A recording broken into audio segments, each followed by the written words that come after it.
All right, while the farmers worry about tariffs, investors in Cal, Maine, America's largest producer of fresh shell eggs, are watching the stock really flap its wings. Over the past 6 months, Cal, Maine shares, if we can put those up, well, we've got them up 55%. And it kind of proves chickens can fly. But how are soaring egg prices affecting businesses who need those eggs, millions of them, to make their products? Like Carlo's Bakery, the pastry empire of Cake Boss fame, purchases an incredible 1.5 million pounds of eggs per year. And if you're wondering, a little bit of back of the envelope math, it's up to 12 million eggs per year. Joining us now in a Fox Business exclusive, the original Cake Boss, Buddy Valastro, head of Carlo's Bakery. Oh, my God. You were smart enough to hedge, at least for the month of February, the price of eggs. But what happens now if month over month we've seen a pop and year over year up 53% in price? It's really scary, Liz, to be honest with you. And look, everything is cyclical, right? So it goes ups and downs. And especially in our business, we always try to absorb the upfront, right? Until it's like, how long before you have to pass it along down the road.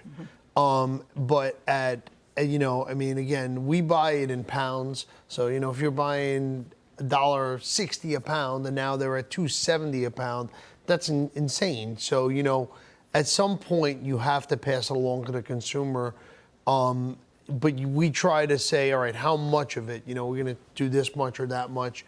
It's scary. It's a scary world, that with this happening, and it seems like it's happening more frequent, like these bird flu outbreaks and stuff like that. I mean, I don't know. I just never heard of it. I mean, commodities always go up and down, yes. But well, they've had to destroy hundreds of thousands of chickens because of the bird flu that is now transferring to some livestock and to humans. There are about 67 cases, so they've had to destroy it. So there's a shortage.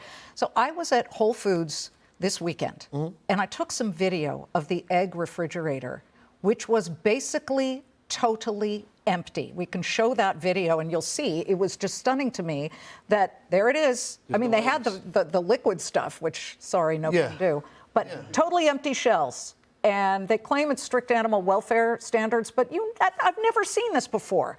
It's not just eggs, though, Buddy. You've got bakery products, flour up 0.8%, sugar up 2.7%. Butter and margarine up 0.3%. I don't know if you use margarine. No, we don't use margarine. Thank you. I don't like margarine. But I mean, listen, all the things that we do use, they kind of go up and down. What is concerning to me is I don't remember growing up and hearing about bird flus and them having to slaughter. I'm 48 years old, right? I mean, it just seems like over the last 15 years, you're starting to hear, oh, we need to wipe out a flock. Where did that even come from, right? Your prices rise or fall a little bit, but now I guess maybe we're hearing more about it. Well, the pathogens that have morphed and mutated, it's very serious and very worrisome, obviously. But when do you think you will break and raise the prices on these gorgeous pastries? Well, again, it's as long as we can hold out to absorb it, we will. But I'm sure there's going to be a tipping point when you have to, raise it to the consumer, and hopefully we can absorb it as much as we can. You have expanded rapidly. You started with one store on a corner in Hoboken, New Jersey, which you took over at a very young age when your dad died, correct? Yeah, I was 17 years old, and to think this is my life and kind of what we're doing, and the thing is it's funny because I still do the same thing that I did back then, just on a bigger scale. People don't realize it. Just because we use, 1 million pounds of eggs, they're still eggs, and it's still done the same way we did it at Hoboken Bakery. Like our cake batter, we used to make maybe 1,000 pounds of cake batter a day. Now at the factory, we can make up to 30 to 70,000 pounds of cake batter in a day. But it's still the same raw ingredients: sugar, flour, eggs. We still put custard cream. That was like an old trick that I did to keep the cake moist. Remember how you were saying that my cake was super moist? Oh, yeah, the strawberry shortcake. And the thing is it's all done with science today. So we're measuring the specific gravity of every single cake batter to be, 7 to 7.3.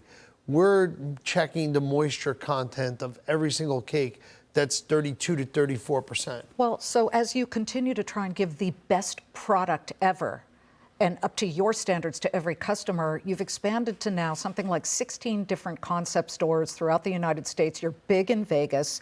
I was at the Times Square one last night because I was leaving the theater. I said, oh, let me go in there. I love the 50-foot statue of you. That's amazing. That was my wife's doing. She designed that store. I mean, it's pretty incredible.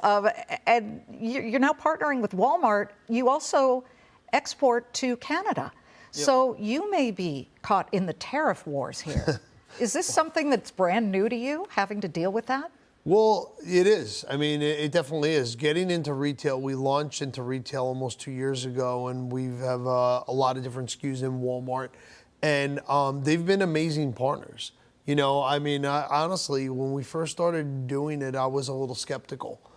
Just because you hear like nightmare stories about it, but they said to me, we want the same exact cake that's in your bakery. Mm-hmm. We don't want you to cheapen the recipe. We want you to use the same quality and the same integrity.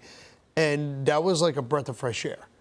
And, we've designed things like, this is a pretty cool thing that I came up with. So this is like a DIY cookie kit.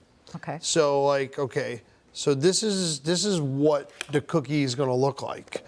Hopefully at the end, depending on who's decorating it, Liz. Okay. I don't know what your decorating skills are, but you open up the package and there's 4 cookies that have the fondant to turn. I knew you'd say fondant in the show. I wanted you to say fondant. And there's a QR code with a little video of me teaching you how to make it. So I'm hearing you say that smart business people will find a way, put out an interesting product, and keep evolving. Innovation. To grow.